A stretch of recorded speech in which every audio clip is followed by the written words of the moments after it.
나사렛이라고 하는 동네는 한 5만에서 6만 정도 이렇게 삽니다. 지금 인구가 그 정도 됩니다. 그런데 예전에 그 예수님이 살 당시에는 한 많아야 300명 정도, 요 정도 사는 아주 소읍이라고 하기도 어려운 동네가 나사렛입니다.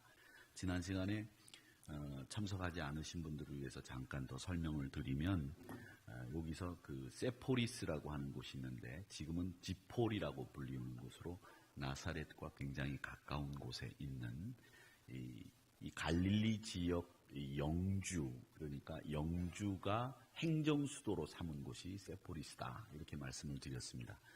예수님이 태어날 당시에 왕을 헤롯 대왕이라고 부른다고 말씀을 드렸죠.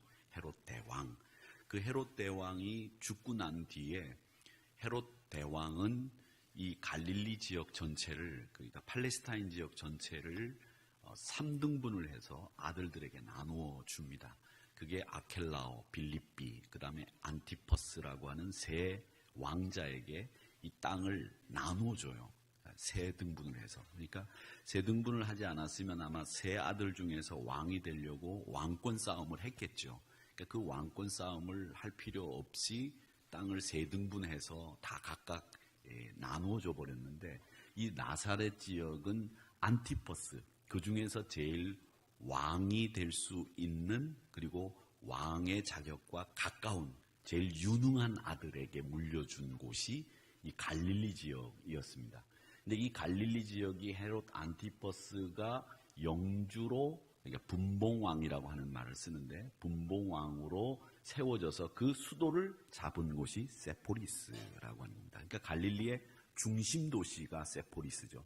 우리는 잘 모르지만 갈릴리라고 하는 지명만 많이 알고 있지만, 사실은 갈릴리 그러면 세포리스, 지포리라고 하는 곳이 바로 나올 정도로 유명한 도시입니다.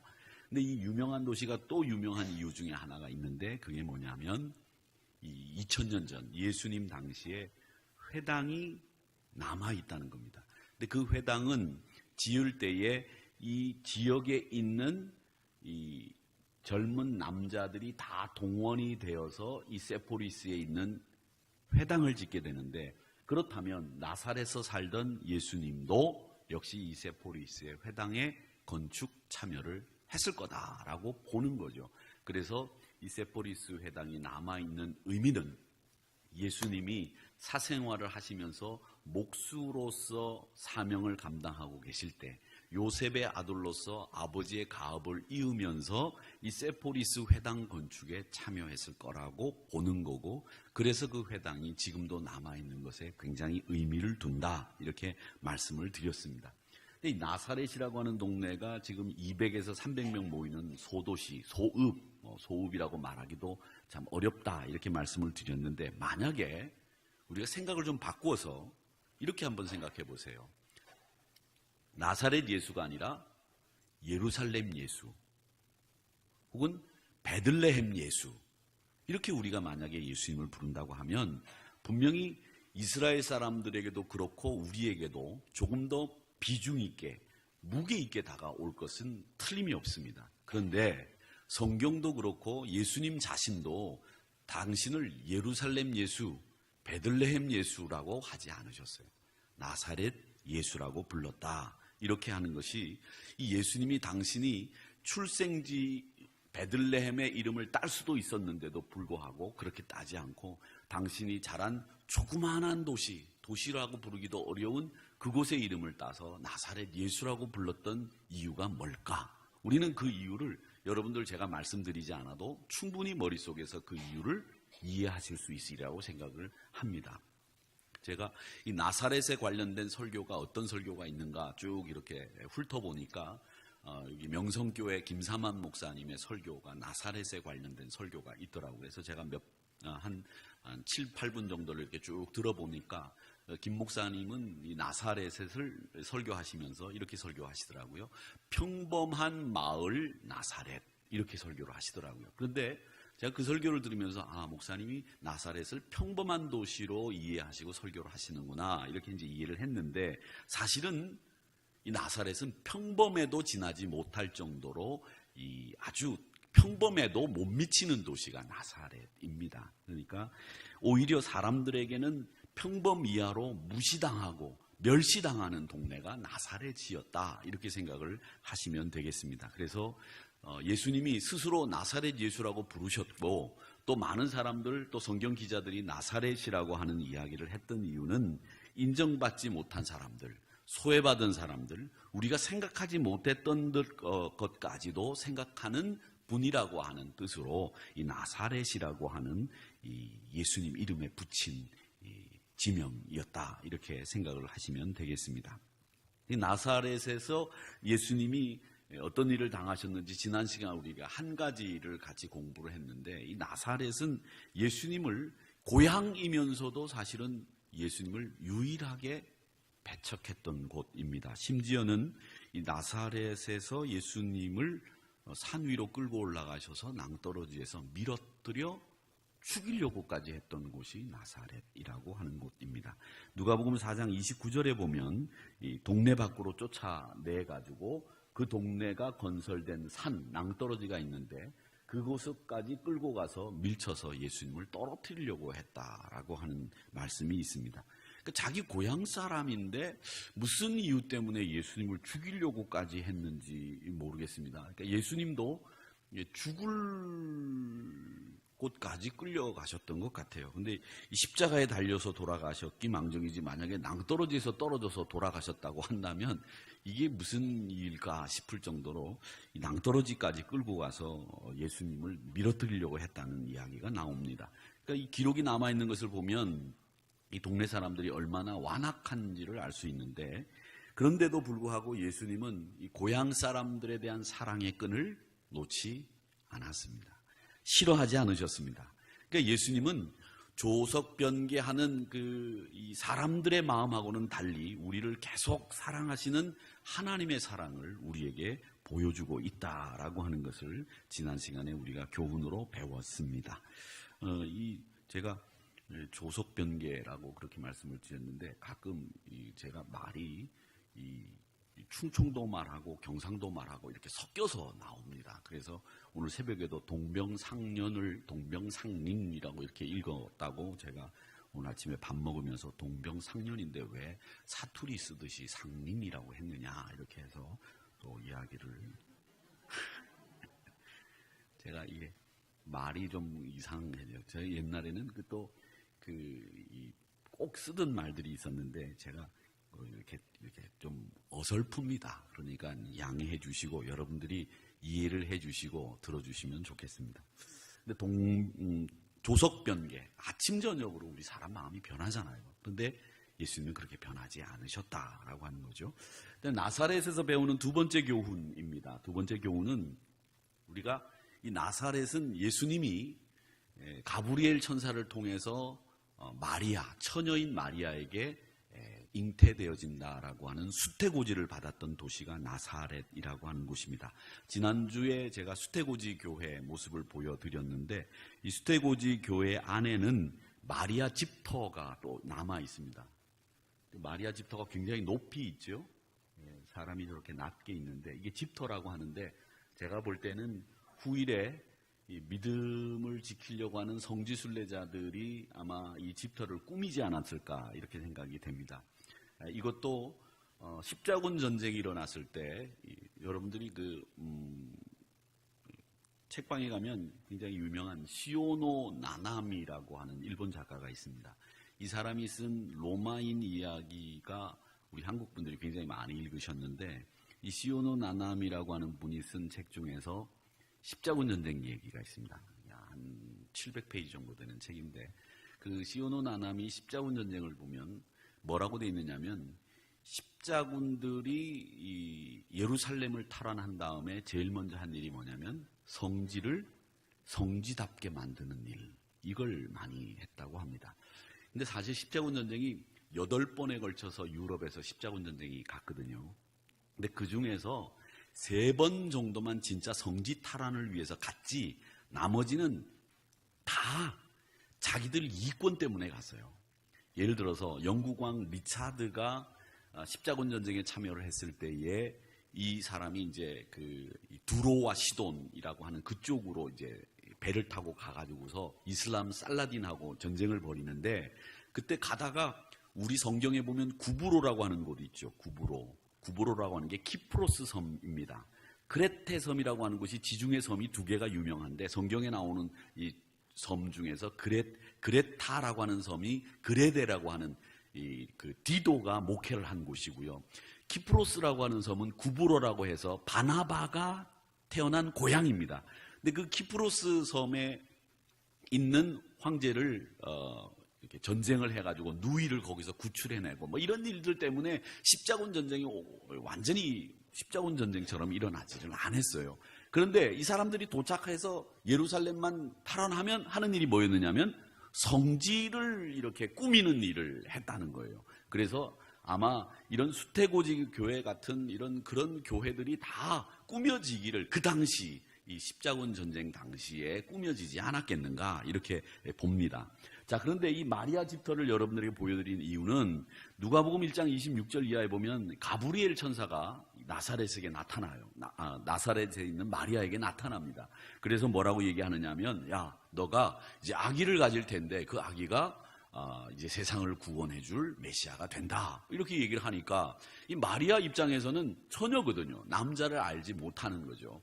그런데 아기를 갖는다고 하니까 깜짝 놀란 거죠. 그래서 이 겁나고 두려운 일을 만난 마리아의 모습이 이 누가복음 1장 26절에 나와 있는데, 사실은 이건 요즘 분위기에서 처녀가 너 아기 가진다라고 하는 이야기하고는 완전히 다른 이야기예요. 여러분, 율법에 의하면 처녀가 아이를 가지면 돌로 쳐서 죽여야 합니다. 그게 마땅해요. 그리고 파혼당하는 겁니다. 그 인생이 끝나는 거예요. 그런데 그 일을 가브리엘 천사를 통해서 받았어요. 그러니까 마리아는 그 이야기가 우리가 생각할 때는 아기를 가졌습니다. 아, 그렇구나. 내가 아기를 가졌구나. 미혼모가 되겠구나. 이런 얘기 정도가 아니라는 거예요. 이거는 내가 죽을 수도 있다라는 이야기를 들은 거예요. 그러니까 이 마리아 입장에서는 가브리엘 천사를 통해서 수태고지를 들었을 때 얼마나 놀랬고 얼마나 힘든 마음을 가지고 있었겠느냐, 이런 생각을 할 수 있는 겁니다. 그런데 이 마리아는 그 말씀 앞에서 한마디 저항 없이 그대로 순종한단 말이죠. 그래서 누가복음 1장 38절의 말씀에 보면 뭐라고 얘기하는지 한번 우리 마리아의 고백을 따라 읽어보도록 하겠습니다. 시작. 마리아가 이르되 말씀대로 내게 이루어지이다 하매 천사가 떠나가니라. 아멘. 그리고 이어서 1장 46절에서부터 48절에 보면 이 누가복음은 굉장히 아름다운 시들이 많이 있는데 엘리사벳의 찬가도 있지만 마리아 찬가가 있습니다. 마리아가 수태고지를 받은 다음에 자기가 찬양을 했어요. 그 찬양시가 여기 담겨 있는데, 마리아가 이르되 내 영혼이 주를 찬양하며 내 마음이 하나님 내 구주를 기뻐하였으면 그의 여종의 비천함을 돌보셨습니다. 이제 후로는 만세에 나를 복이 있다 일컬으리로다. 이렇게 하나님을 찬양하는 찬양시를 하나님 앞에 올려드렸습니다. 그리고 잉태해서 출산할 때까지, 출산 후부터 아들이 또 세상을 떠날 때까지 이 마리아의 삶은 고난, 아픔, 고통의 삶을 살았지만은 이 마리아는 믿음과 순종, 헌신, 이것으로 일관된 삶을 살았다는 거예요. 그러니까 믿음과 순종과 헌신의 가장 대표적인 여성, 그러면 마리아라고 이야기를 할 수 있고, 그래서 가톨릭 교회에서도 이 마리아를 상을 만들어 놓고 그 앞에 가서 기도를 하고 그 마리아를 추앙하는데 도가 조금 지나치죠. 그래서 이 도가 지나친 이 교리를 뭐라고 부르냐면 무염시태라고 합니다. 이 무염시태라고 하는 말은 무슨 말인가 하면, 가톨릭 교회에서 가르치는 교리로 이 마리아도 태어날 때 죄 없이 태어났고 또 승천하셨다, 그렇게 되어 있어요. 그런데 마리아는 승천하지 않았습니다. 그리고 마리아는 예수님만 낳고 나머지 형제들은 낳지 않았다, 이렇게 얘기를 하는데, 예수님도 낳으셨지만 그의 형제들도 육신의 몸으로 낳으셨습니다. 그것이 이 성경에 나와 있는 정확한 기록입니다. 그러니까 무염시태라고 하는 말은 오바된, 과장된 교리다. 가톨릭 교회가 잘못하고 있다. 이렇게 생각하시면 되겠고, 가톨릭 교회는 또 마리아가 승천했다고 가르치는데, 마리아의 무덤은 마지막에 요한 마가가 마리아를 예수님의 십자가상에서 내 어머니라라고 하는 말씀을 듣고 마리아를 모시고 어디로 갔느냐면 에베소에 가서 마리아를 노년을 봉양했습니다. 그래서 에베소에 가면 마리아의 무덤이 있습니다. 그래서 예수님이 마리아를 어머니를 부탁했기 때문에 요한 마가가 이 어머니인 마리아를 모시고 노년에 에베소에서 보냈다, 이렇게 되어 있는데 승천했다고 가르치거든요. 그러니까 마리아가 순종과 헌신, 믿음의 여인이기는 하지만 그걸 너무 강조하다 보니까 너무 기울어져 버린 거예요. 그러니까 여러분, 이 분명하게 분별력을 가지고 형평에 맞게 마리아는 예수님 이후에는 죄 없이 이 땅에 오신 분은 없어요. 다 죄를 가지고, 원죄를 가지고 이 땅에 왔고, 그 죄는 예수 그리스도를 믿음으로 우리가 용서함 받는 거죠. 마리아도 죄 없이 왔다고까지 가르치는 것은 틀린 이야기다라고 하는 것을 아시면 되겠습니다. 이런 교리적인 문제가 있지만 우리가 분명하게 알아야 될 것은, 어떤 이제 목사님들은 천주교를 이단이다 이렇게 가르치는 분들이 계세요. 이단이다라고 하는 말은 그것도 틀린 말이에요. 천주교가 이단이다 이렇게 얘기를 하면 우리는 어디서부터 나왔느냐? 천주교에서부터 나왔어요. 개혁교회로. 그러면 우리도 그 뿌리에서 나왔기 때문에 그 뿌리를 잘라내야 된다는 얘기가 되는데, 그건 이단이 아니에요. 이단이라고 하는 말은 끝이 다른 거예요. 뿌리가 다른 게 아니라. 뿌리는 우리가 같죠. 이단은 달을 이자에다가 끝단자거든요. 그러니까 끝이 다른 거예요. 그러니까 예를 들어서 예수 그리스도가 우리의 죄를 용서해 주셨습니다. 우리가 그리스도 예수 때문에 보혈로 우리가 용서함 받고 우리가 그리스도의 자녀, 하나님의 자녀 되었습니다. 그런데 예수는 이만희입니다. 이러면 이 이단이 되는 거예요. 아시겠어요? 그런 거예요. 그러니까 여러분, 하나님의 교회가 지금은 하나님의 교회인 것처럼 아주 그럴싸하게 꾸미고 있지만, 저 하나님의 교회는 사람이 예수라고 가르치는 곳이에요. 그런데 하나님의 교회가 뭐 영구왕실의 수상을 받았다고 해서 얘기를 하는데, 하나님의 교회는 교회가 아닙니다. 그리고 그건 이단 중에서도 상이단이에요. 그러니까 이단이라고 하는 말은 하지 말고 천주교의 교리가 우리와 상이한 점들에 대해서는 분명하게 알고 있어야 되는데, 그 중에 마리아의 교리가 다르다라고 하는 겁니다. 자, 그렇게 해서 마리아는 예수님을 잉태하게 되는데, 이 마리아는 순종의 모습을 또 한 번 보여줍니다. 요한복음 2장 5절에 보면 예수님하고 마리아하고 어디를 가느냐면 가나라고 하는 동네에 가요. 가나라고 하는 동네에 가는데, 이 가나라고 하는 동네를 가면 거기에 혼인잔치를 가게 됩니다. 근데 거기서 포도주가 떨어졌어요. 이 포도주가 떨어지니까 예수님에게 와서 마리아가 물어봅니다. 포도주가 떨어졌는데 어떻게 하면 좋겠느냐? 그랬더니 예수님이 뭐라고 말씀하시냐면, 여자여, 그게 나와 무슨 상관이 있습니까? 이렇게 얘기를 합니다. 그때 그 여자여라고 하는 말에 대해서도 제가 설명을 해드린 적이 있었는데, 그러니까 그 이야기를 듣고 난 뒤에 그냥 마리아가 돌아가요. 그 대신 하인들에게 얘기합니다. 그가 뭐를 얘기하든지 무슨 말씀을 하든지 그 이야기를 그대로 순종해라, 이렇게 이야기를 해놓고 다짐을 해놓고 들어가고, 예수님은 항아리에다 물을 부어라 이렇게 해가지고 떠다 줘라 이렇게 해서 물을 포도주로 만들어가지고 잔치에 오신 분들이 처음 먹었던 포도주보다 더 맛있는 포도주를 먹게 됐다고 하는, 소위 말하는 가나의 혼인잔치 집의 이적 역사를 이 요한복음 2장에서 하게 되죠. 그래서 요한복음 2장에서 하게 되는데, 이 성지순례자들이 가나에 가면 포도주를 사와요. 그런데 그 포도주는 다 싼 포도주입니다. 그거는 포도주는 우리나라에서 그냥 별로, 이게 가나에서 샀다는 것 때문에 사가지고 오시는데, 사가지고 오시면서 대부분 다 깨트리시죠. 그래가지고 온 짐이 다 포도주가 적셔지게 되는데, 사실은 그 산다고 하는 것 때문에 이제 기념이 되긴 하지만 우리나라에서도 구할 수 없는 아주 싼 포도주입니다. 근데 거기에서 샀기 때문에 우리가 기념을 하는 것 뿐이죠. 근데 여기에서 나오는 마리아는 뭐를 얘기하느냐면 순종의 모습을 우리에게 보여주는 겁니다. 그래서 이 나사렛이라고 하는 도시가 갖는 우리에게 주는 교훈 두 번째는 뭐냐면, 마리아의 삶 속에서 일관된 순종의 삶을 우리에게 보여주었기 때문에 이 마리아는 역시 우리에게 순종이라고 하는 교훈을 나사렛을 통해서 가르쳐주고 있다라고 하는 겁니다. 그 순종은 어디에 대한 순종이냐? 예수님의 말씀에 대한 순종임을 잊지 마시기를 축원합니다. 사람의 말이 아니에요. 예수님의 말씀, 하나님의 말씀, 이 하나님의 말씀인 성경 말씀에 순종하는 것, 그걸 우리에게 보여주는 지명이 바로 나사렛이다라고 하는 것입니다. 근데 이 순종의 길을 마리아가 걸었다고 하는데 마가복음 3장에 보면 예수님을 가족들이 찾아갑니다. 예수님이 이제 세상 말로 얘기하면 무리를 일으킨 거죠. 많은 사람들이 얘기를 하니까 이 가족들이 걱정이 돼서 예수님이 계신 곳을 찾아간 거예요. 찾아가니까 예수님이 뭐라고 말씀하시냐면 이 마가복음 3장 33절에 보면 이렇게 돼 있어요. 대답하시되, 같이 한번 읽어보겠습니다. 시작. 대답하시되 누가 내 어머니며 동생들이냐 하시고 둘러 앉은 자들을 보시며 이르시되 내 어머니와 내 동생들을 보라.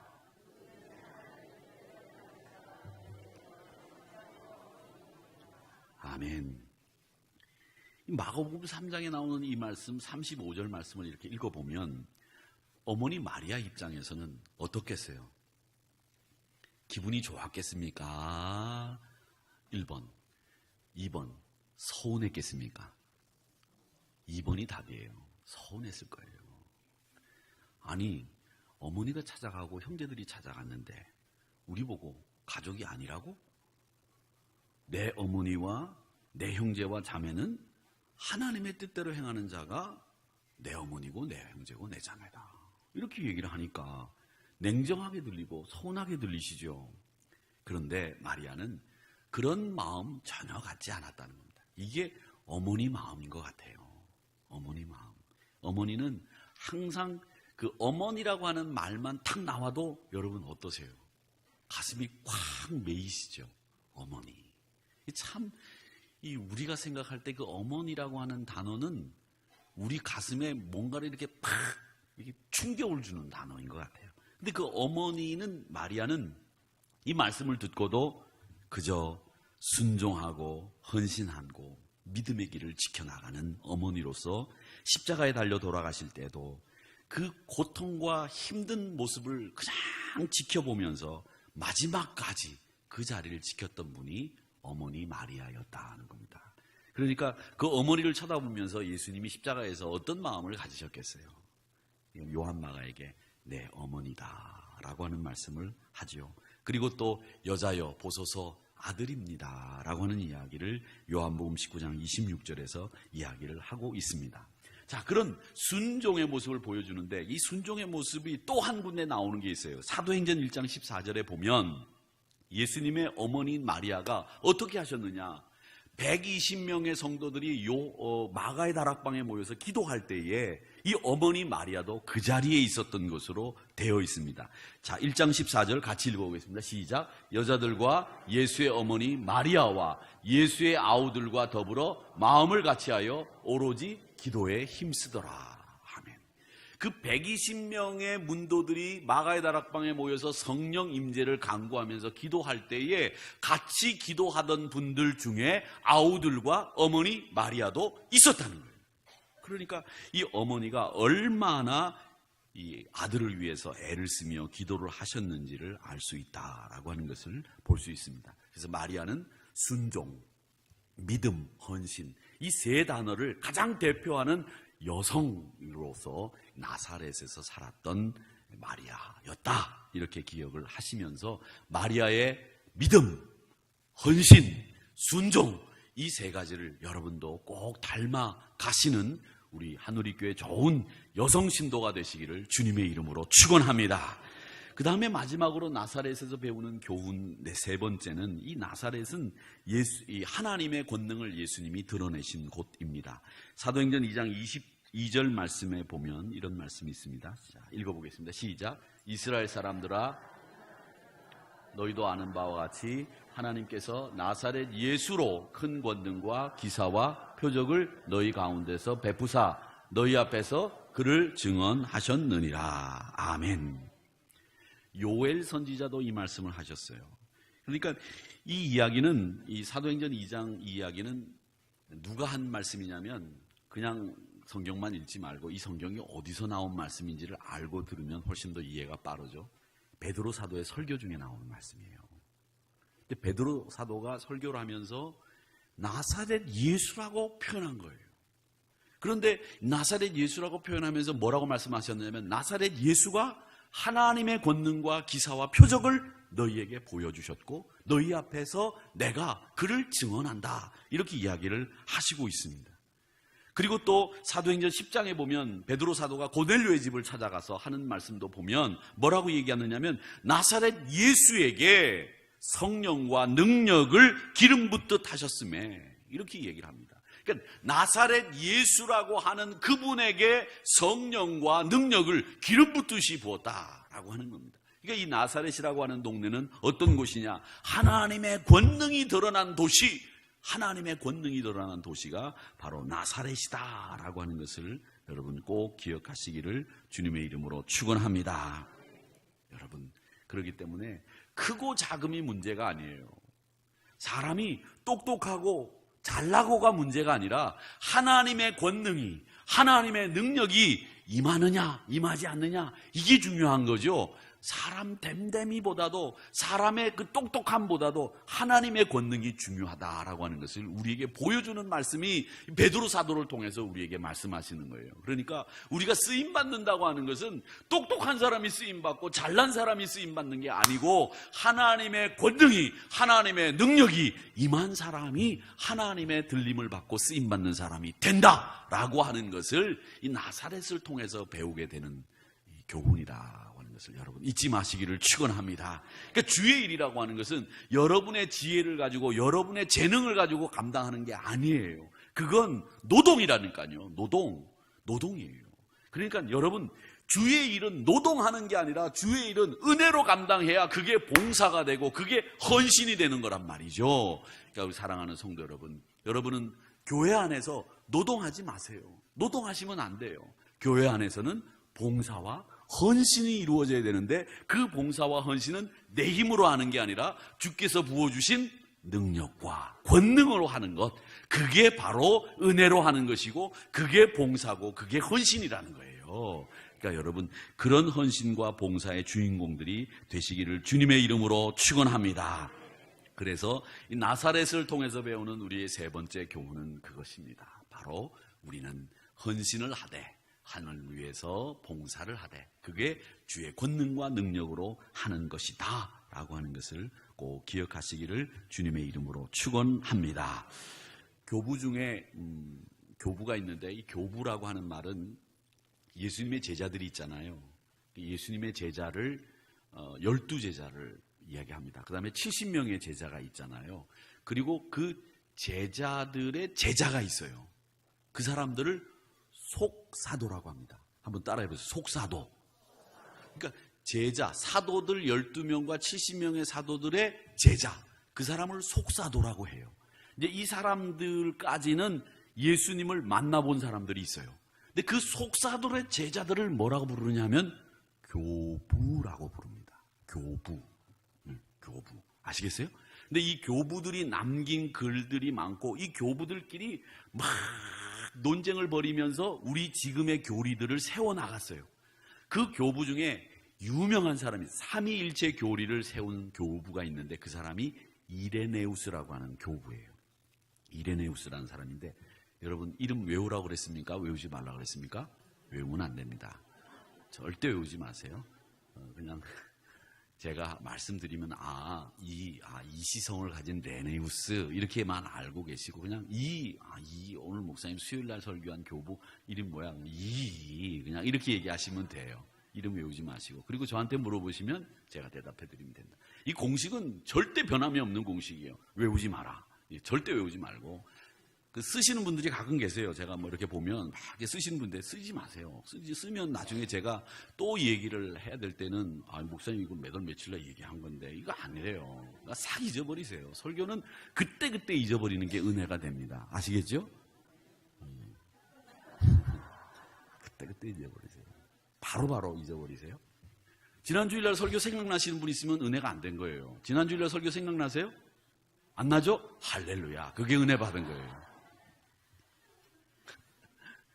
그런데 이레네우스라고 하는 사람이 뭐라고 그랬느냐면 첫 여자와 첫 남자의 불순종으로 인류가 죽음에 속했고 둘째 여자와 둘째 남자의 순종으로 인류가 구원받게 됐다. 이런 유명한 말을 했습니다. 그 둘째 남자는 예수 그리스도예요. 근데 둘째 여자가 누구냐 하면 둘째 여자가 바로 마리아입니다.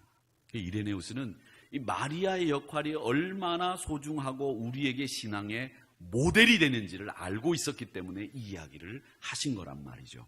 그래서 이 마리아의 믿음과 순종, 헌신의 삶을 우리가 살아가기를 바라는 마음을 이 나사렛이라고 하는 지명을 통해서 배우게 되는 겁니다. 그리고 나사렛이라고 하는 이 소읍보다도 못한, 평범하지도 못한 이 소도시를 예수님의 이름 앞에 붙여서 쓰는 이유는 그가 우리를 향해서 낮아지시고 비천해지셨고 찾아오신 것을 상징하는 가장 대표적인 죄 용서해 주시는 우리 예수님의 모습을 보여주시기 위해서 나사렛이라고 하는 지명을 예수님 이름 앞에 쓰셨다라고 하는 것을 기억하시면서 이 나사렛을 통한 교훈, 하나님의 권능이 드러난 곳, 우리는 그 하나님의 권능으로 봉사하고 헌신하는 것이지 내 재능으로 하는 게 아니다 라고 하는 것을 우리가 배웠고, 또 하나님께서 마리아를 통해서 순종의 지명을 나사렛을 통해서 보여주셨다. 겸손함과 비천함의 모습으로 나사렛이 우리에게 다가오는 도시다 라고 하는 것을